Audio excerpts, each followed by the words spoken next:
واشرح لي صدري محمدا عبده ورسوله رب العالمين পবিত্র বাইতুল্লাহর বসে আমরা তোমার দরবারে সর্বপ্রথম তওবা করি। আল্লাহ থেকে হাজির হয়ে যাবে এই প্রত্যেকটা নেকি প্রত্যেকটা কথা আমাদের আমলনামায় জমা হয়ে যাবে। সুবহানাল্লাহ। তেলাওয়াতকৃত আয়াতের সবগুলো প্রত্যেকটা শব্দ লক্ষ লক্ষ গুণ অবদান করিয়া আল্লাহ আমাদের মুরব্বীগণ যারা কবরস্থ হয়ে গেছে, যারা প্রতিদিন সন্তানদের দিকে তাকিয়ে আছে দেখি সবের উদ্দেশ্যে আল্লাহ আমাদের প্রত্যেকের মুরব্বীদের রূহের মধ্যে সবগুলো পৌঁছাই দিন, আমিন। তাদের কবরকে জান্নাতুল ফেরদাউসের বাগান বানিয়ে দিন, আমিন। পবিত্র রাদিয়াল্লাহু তাআলা আনহু শাহাদায়ে সালিহিন বেহেশতের যুবকদের সর্দার হযরত হুসাইন রাদিয়াল্লাহু তাআলা আনহুর সাথে যারা নির্মমভাবে শাহাদাত বরণ করেছে কারবালার প্রান্তরে প্রত্যেকের রূহের মধ্যে সবগুলো পৌঁছে দিন, আমিন। সম্মানিত উপস্থিতি, আজকে আমি আপনাদের সামনে আজকের খুতবার আলোচনার জন্য কোরআন শরীফের যে আয়াতে কারিমা তেলাওয়াত করেছি, পাশাপাশি তিনটি হাদিস শরীফ পাঠ করেছি। সকলের কাছে দোয়া চাই যাদের উপর আলামিন আমাদেরকে ঈমান ও আমলে সর্বপ্রথম আগে বলি আমার বলার উদ্দেশ্য যাতে আল্লাহ সন্তুষ্ট হয়, লোক দেখানো না হয়, মানুষ খুশি করা না হয়, আল্লাহ খুশি করা হয়, আল্লাহ খুশি হয়, আল্লাহ সন্তুষ্টি অর্জন হয়। আমার বলার এটা যাতে এগুলো হয়, আল্লাহ আমাকে কবুল করুন, আমিন।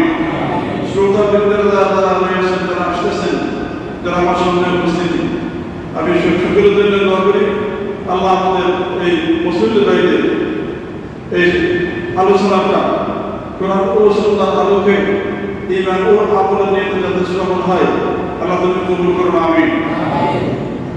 আমরা সকলে যিনি আমাদের প্রিয় নবী হযরত রাসূল আকরাম সাইয়্যিদুল মুরসালিন মুহাম্মদুর রাসূলুল্লাহ সাল্লাল্লাহু আলাইহি ওয়াসাল্লামের মেয়ে পুত্র আপন নাতি বলে নাতি তার নাম হযরত হুসাইন রাদিয়াল্লাহু তাআলা আনহুকে নির্মমভাবে শাহাদাত করেছে এই ইয়াজিদ বাহিনীর কুখ্যাত ইয়াজিদুল নাসরি, ইয়াজিদুল মুরতাদ, ইয়াজিদের বাহিনী যারা ছিল তারাও কাফের দরজায় জাহান্নামের নিস্তব্ধ মানুষ, আল্লাহ তাআলা তাদেরকে জাহান্নামে পৌঁছে দিন, আমিন বলেন। এইটা হযরত হুসাইন রাদিয়াল্লাহু তাআলা আনহু সকলের মুখোমুখি একটা জিনিস জানা, যিনি হযরত হুসাইন রাদিয়াল্লাহু তাআলা আনহু হক রূপ ছিল, অথচ ইয়াজিদ মুসলমান ছিল না, আমিরে মুআবিয়া একজন বড় সাহাবী ছিলেন না, আমিরে মুআবিয়া কাতিবুল ওহী রাসূলুল্লাহ আকরাম সাল্লাল্লাহু আলাইহি ওয়াসাল্লামের উপর যখন কোরআন শরীফ অবতীর্ণ হতেন, এই কোরআন শরীফের লেখার জন্য এই কোরআনের লিপিবদ্ধ আমরা পেয়েছি আল্লাহর পক্ষ থেকে জিবরাইল আলাইহিস সালামের মাধ্যমে যখন আমাদের হাবিব রাসূল আকরাম সাল্লাল্লাহু আলাইহি ওয়াসাল্লামের উপর কোরআন শরীফ অবতীর্ণ হতেন, কোন সময় এক সূরা, কোন সময় দুই সূরা, কোন সময় এক পারা, কোন সময় আরো বেশি, এইভাবে 23 বছর সময় লেগেছিল 30 পারা কোরআন শরীফ অবতীর্ণ হতে। সুবহানাল্লাহ। এই কোরআন আল্লাহ মাহফুজ থেকে শেষ আসমানে অবতীর্ণ হয়েছে একবারে, কিন্তু ওই আসমান থেকে জিবরাইল আলাইহিস সালাম রাসূল আকরাম সাল্লাল্লাহু আলাইহি ওয়াসাল্লাম অবতীর্ণ করেছিল এই সামান্য অল্প এক পাতা, দুই পাতা, এক সিরা, দুই সিরা, এক পৃষ্ঠা, দুই পৃষ্ঠা, এভাবে মক্কা শরীফ ছিলেন আকরাম সাল্লাল্লাহু আলাইহি ওয়াসাল্লাম 53 বছর, এরপরে মদিনা শরীফ বয়স 10 বছর, টোটাল মোটে 63 বছর জিন্দেগিতে আমাদের রাসূল আকরাম সাল্লাল্লাহু আলাইহি ওয়াসাল্লামের উপর যে নবুয়তের পর থেকে এই কোরআন শরীফটা পরিপূর্ণ হতে 23 বছর সময় লেগেছে। কোরআন শরীফ এটা আল্লাহর কথা তো একইবারে যদি চাইলে পাহাড়ের বসে নাই, সমুদ্রের বসে নাই, খিলে বসে নাই, এই জন্য আল্লাহ তাআলা দয়া করে মায়া করে আমাদের উপর দিয়েছে। আলহামদুলিল্লাহ কয়েকজন রাইটারদের মধ্যে ইয়াজিদের পিতা আমির মাবিয়াও ছিল।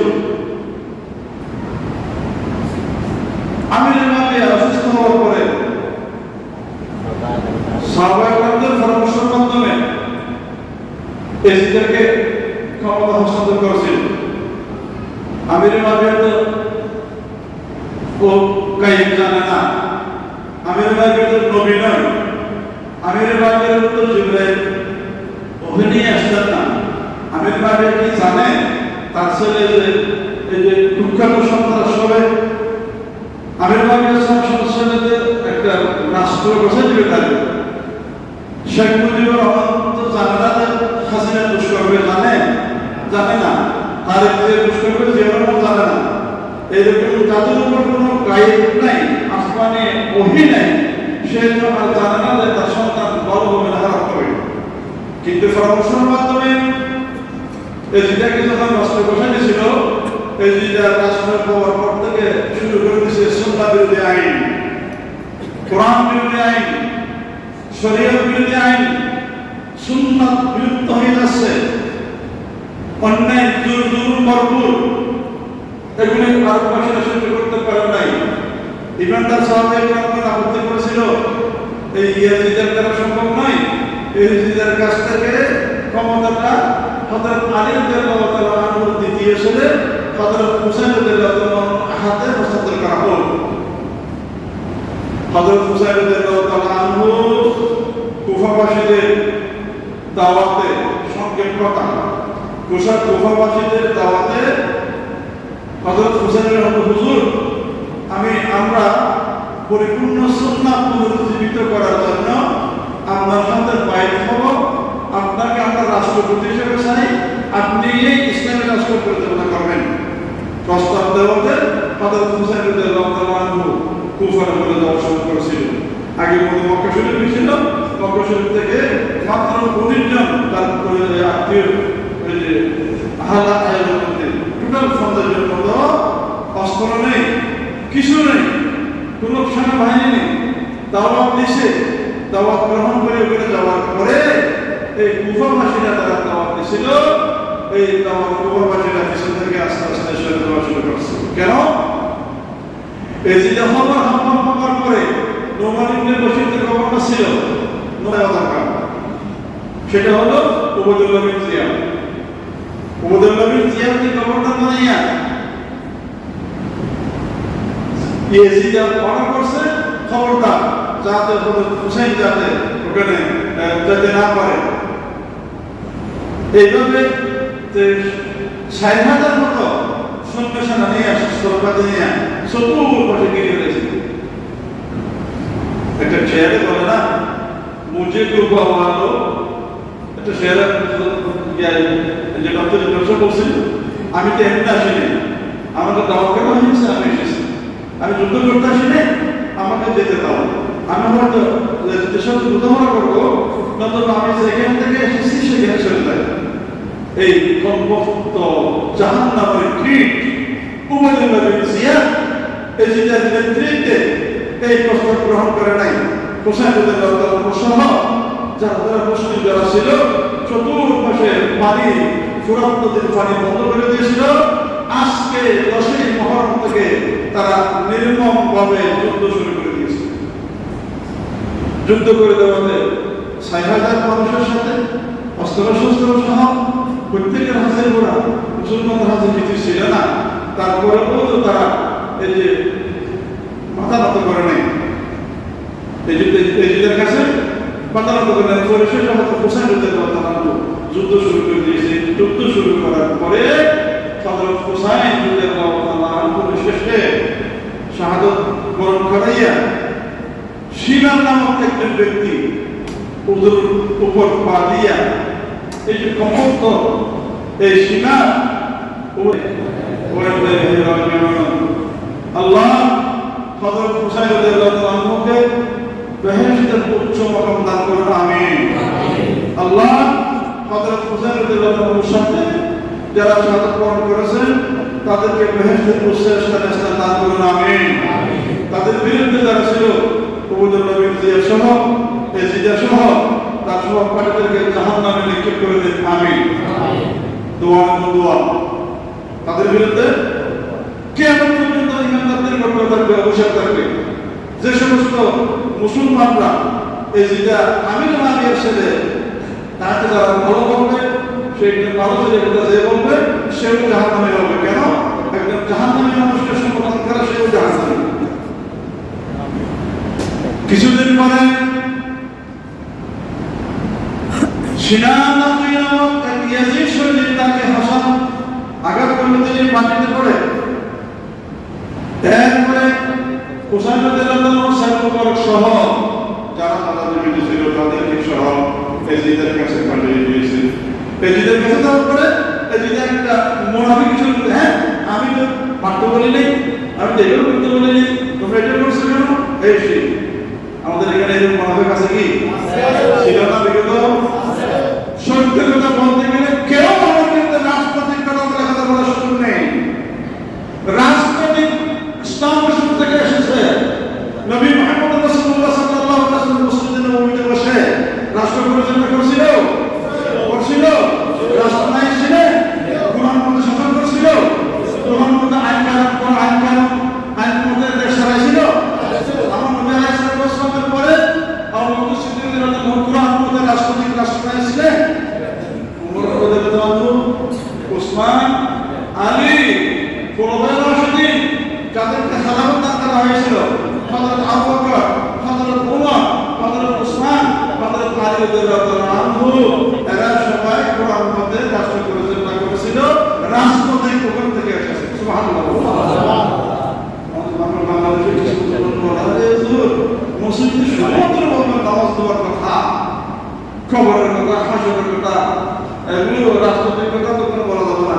আর এই তুমি রাজনৈতিক না মানো, তুমি পছন্দ করো নমরুদের রাষ্ট্রকে, তুমি পছন্দ করতে পারো ইয়েজিদের রাষ্ট্রকে।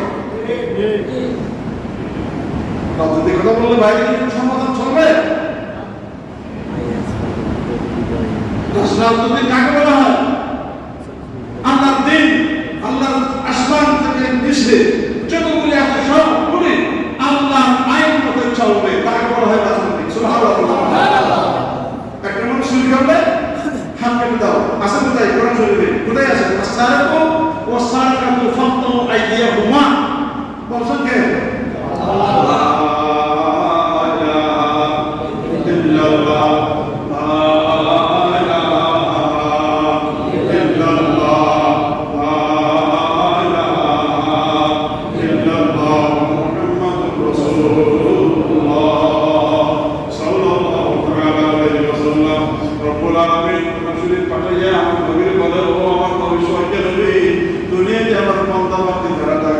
তাদেরকে আমার এই কোরআন মতে আইন মতে শরীয়তের দাওয়াত দাও, তাদেরকে দাওয়াত দাও কোরআন মতে আইন মতে শরীয়তের দাওয়াত। আমার নবী আলাইহিস সালাম ডাক দিলেন, সাসা আবু জাহেল, আবু লাহাব, শাইবা, তোমাদের অতীতে যে সমস্ত অন্যায় বিচার ছিল ওগুলি বাদ দাও। জাহান্নামী যারা মানছে তারা জান্নাতি।